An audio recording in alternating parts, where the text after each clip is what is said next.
अस्सलाम वालेकुम to all of you. Today topic is advocacy advertisement.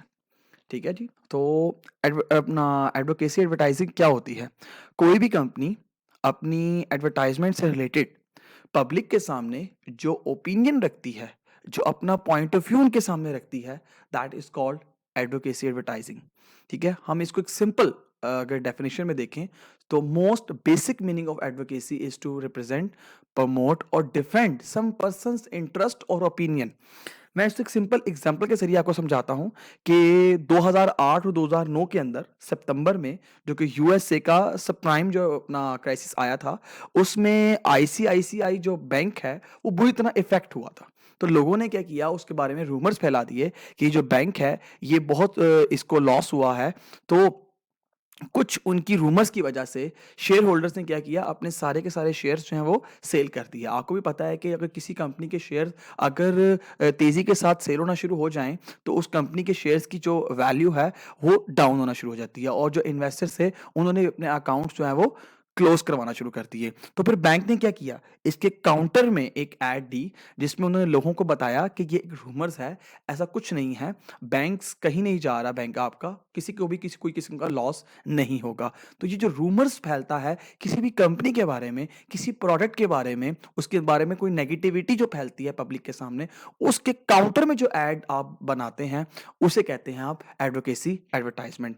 आए हम कुछ इसके फ्यूचर्स को हम डिस्कस करते हैं, इसके features of advocacy advertisement. Features में पहला क्या है, एग्रेसिव इन नेचर।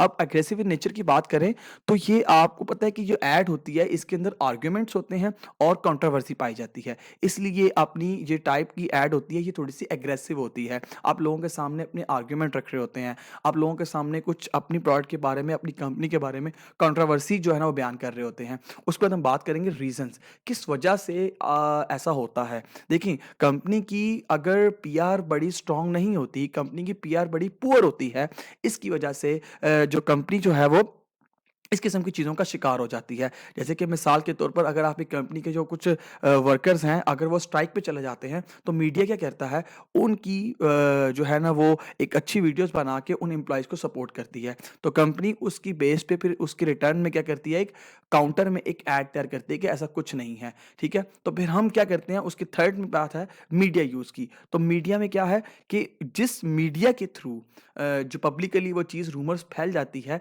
वो चाहे अगर न्यूज़पेपर के थ्रू है, मोस्टली न्यूज़पेपर के थ्रू ही चीज़ें होती हैं, तो हम न्यूज़पेपर का ही देखेंगे और उसमें ही डिटेल्स के साथ, फैक्ट एंड फिगर के साथ उसमें काउंटर एडवोकेसी ऐड बनाएँगे कि ऐसा कुछ नहीं है, ठीक है? अगर तो किसी सोशल मीडिया के तहत है, तो हम सोशल मीडिया को ही लेके चलेंगे और उसमें ही जो टीवी है, मोबाइल्स हैं और उसमें सोशल मीडियाज़ हैं और न्यूज़पेपर हैं, जिसमें भी जिस तरीके से अगर रूमर्स फैलता है, हम उसी मोड को लेकर उसमें अपनी जो प्रोडक्ट को है उसको नेगेटिविटी को दूर करेंगे। फिर अंडरटेकन बाय, ये कौन कर सकता है, ये एक इंडिविजुअल भी कर सकता है, ऑर्गेनाइजेशन भी कर सकती है, और कोई भी गवर्नमेंट जो है, एनी गवर्नमेंट जो है वो इस एडवोकेसी ऐड को यानी कि अंडरटेक यानी कि चला सकती है, ठीक है? उसके बाद फ्रीक्वेंसी, तो फ्रीक्वेंसी की बात करें तो इसकी फ्रीक्वेंसी बड़ी लिमिटेड होती है। क्यों?